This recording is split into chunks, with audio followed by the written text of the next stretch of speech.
الحمد لوليه والصلاة على نبيه أما بعد فأعوذ بالله من الشيطان الرجيم بسم الله الرحمن الرحيم كيف تكفرون بالله وكنتم أمواتا فأحياكم ثم يميتكم ثم يحييكم ثم إليه ترجعون۔ تکفرون کفر سے نکلا ہے، نافرمانی کرنا۔ اموات یہ مردہ کو کہتے ہیں۔ فأحیاکم حیات زندگی سے نکلا ہے۔ ثم یمیتکم یمیت کا معنی موت دینا، ثم یحییکم یحیی کا معنی زندہ کرنا، ترجعون کا معنی لوٹائے جانا۔ کیف تکفرون باللہ، تم اللہ جل جلالہ کے ساتھ کفر کا طرز عمل کیسے اختیار کرتے ہو؟ وَكُنْتُمْ أَمْوَاتًا، حالانکہ تم بے جان تھے۔ فَأَحْيَاكُمْ، اس نے تمہیں زندگی بخشی۔ ثُمَّ يُمِيتُكُمْ، پھر وہی تمہیں موت دے گا۔ ثُمَّ يُحْيِيكُمْ، پھر وہی تم کو دوبارہ زندہ کرے گا۔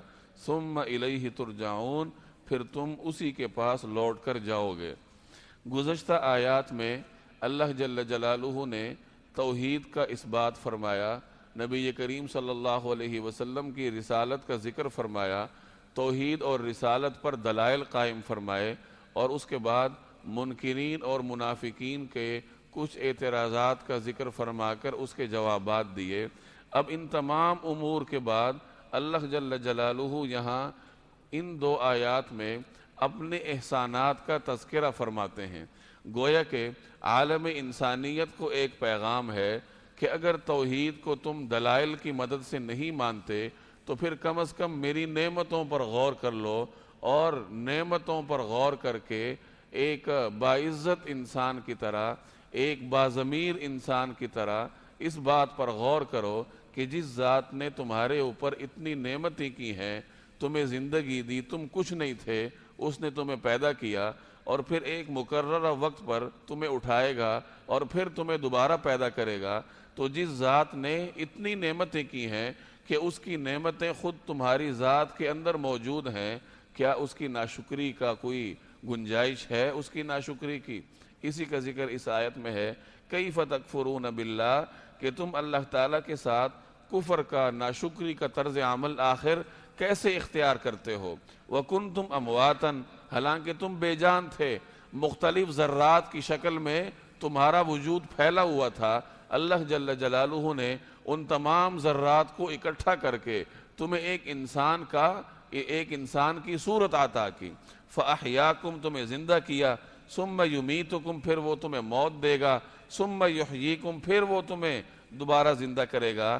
یہاں اللہ جل جلالہ نے دو زندگیوں کا تذکرہ فرمایا، ایک دنیا کی زندگی کا جو میں اور آپ بسر کر رہے، اور ایک آخرت کی زندگی کا کہ جب انسان میدان حشر کی طرف جائے گا، جب قبر سے اٹھے گا، اس وقت جو اس کو زندگی ملے گی اس کا تذکرہ کیا۔ تو دو زندگیوں کا تذکرہ فرمایا۔ درمیان میں ایک زندگی اور بھی ہے عالم برزخ میں، اس کا ذکر اگرچہ اس آیت میں نہیں ہے لیکن دیگر آیات میں، اور جناب نبی کریم صلی اللہ علیہ وسلم کی احادیث متواترہ سے یہ بات ثابت ہے کہ ایک انسان کو ایک تیسری طرح کی زندگی میں ملتی ہے جو ان دونوں زندگیوں کے درمیان ہوتی ہے، یعنی قبر میں۔ اور چونکہ وہ زندگی، اس کا درجہ اتنا اعلیٰ نہیں ہوتا جتنی دنیا کی زندگی کا ہے یا جتنی آخرت کی زندگی کا ہے، اس لیے اللہ جل جلالہ نے یہاں اس آیت میں اس کا تذکرہ نہیں فرمایا۔ هُوَ الَّذِي خَلَقَ لَكُم مَّا فِي الْأَرْضِ جَمِيعًا، خلق پیدا کرنا، لکم آپ لوگوں کے لیے، فی الارض زمین میں، جمیعاً سب کا سب۔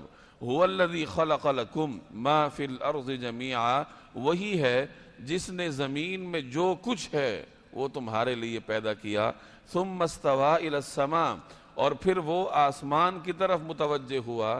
فَسَوَّاهُنَّ سَبْعَ سَمَاوَاتٍ، سوا تسویہ سے نکلا ہے، تسویہ کا مطلب ہوتا ہے برابر کر دینا، ٹھیک ٹھیک بنانا۔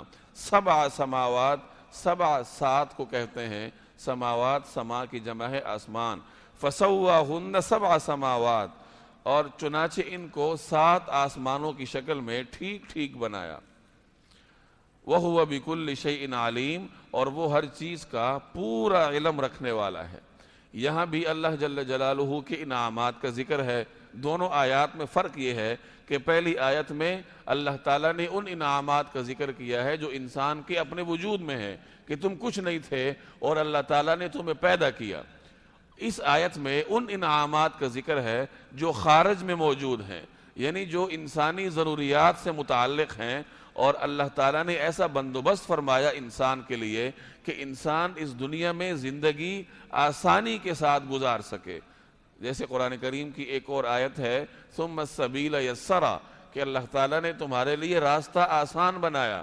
اب چاہے ماں کے پیٹ سے نکلنے کا راستہ ہو یا پھر دنیا میں زندگی گزارنے کا راستہ ہو، کوئی بھی راستہ ہو، اللہ جل جلالہ نے انسان کے لیے آسان بنایا۔ تو گویا کہ انسان کے اپنے وجود میں بھی اللہ تعالیٰ کی نعمتیں کار فرما ہیں، اور اس وجود سے باہر جس ماحول میں اس وجود کو رہنا ہوتا ہے، اس ماحول میں بھی اللہ تبارک و تعالیٰ نے انسان کے لیے نعمتیں بنائی ہیں، نعمتیں پیدا فرمائی۔ اس آیت میں اسی کا ذکر ہے کہ وہ ذات ہے جس نے زمین میں جو کچھ ہے تمہارے لیے پیدا کیا۔ اس کائنات کی جو بھی چیز ہے وہ انسان کی خدمت کے لیے پیدا کی گئی، اور اس میں کسی نہ کسی پہلو کے اعتبار سے انسان کے لیے نفع ہوتا ہے۔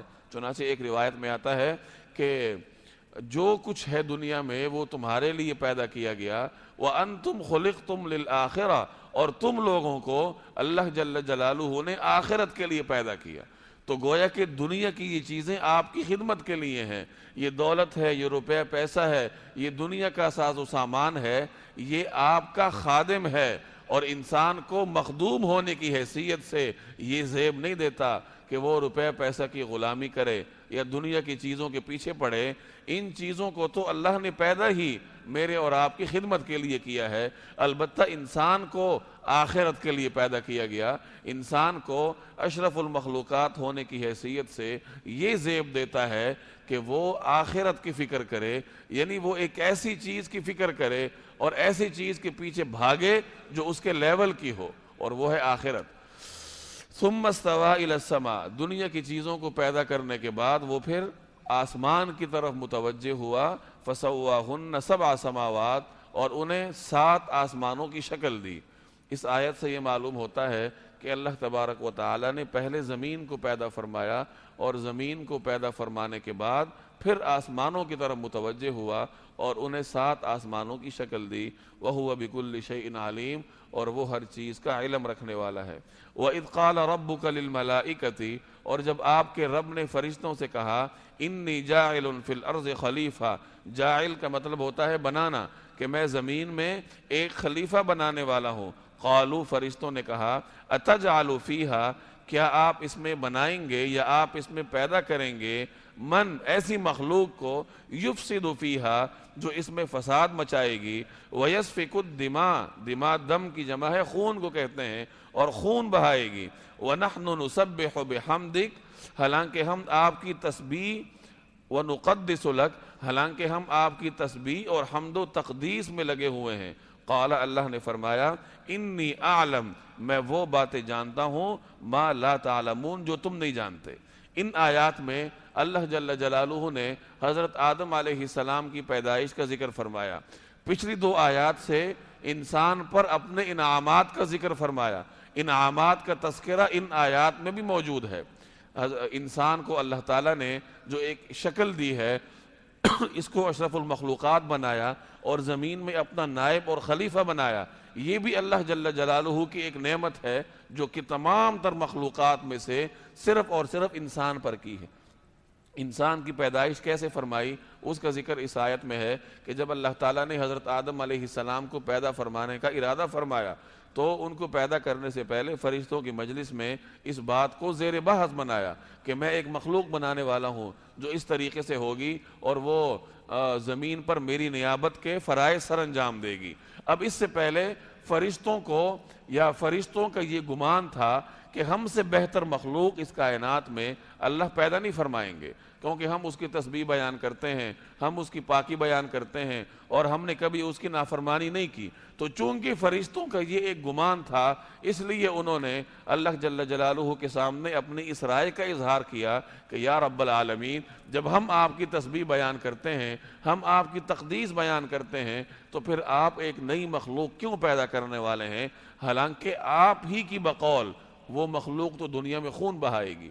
بعض روایات میں آتا ہے کہ اللہ جل جلالہ نے فرشتوں کو انسان کے مزاج سے آگاہ کیا تھا کہ انسان اس دنیا میں ایسے ایسے کام کرے گا، تو فرشتوں نے اس پہ عرض کیا کہ جب وہ خون بہائے گا، وہ دنیا میں رشتوں کو قطع کرے گا، فساد مچائے گا، تو آپ کیوں پیدا کرنے لگے ہیں؟ تو اللہ تعالیٰ نے جواب میں ارشاد فرمایا انی اعلم ما لا تعلمون، میں وہ کچھ جانتا ہوں جو تم نہیں جانتے۔ یعنی ٹھیک ہے کہ یہ انسان دنیا میں خون بہائے گا، یہ رشتوں کو قطع کرے گا، یہ میری نافرمانی کرے گا، لیکن کچھ انسان ایسے بھی ہوں گے جو میری اطاعت کریں گے، میری فرمانبرداری کریں گے، دین کے احکامات پر عمل کریں گے۔ اللہ جل جلالہ مجھے اور آپ کو قرآن کریم سمجھنے کی توفیق عطا فرمائے۔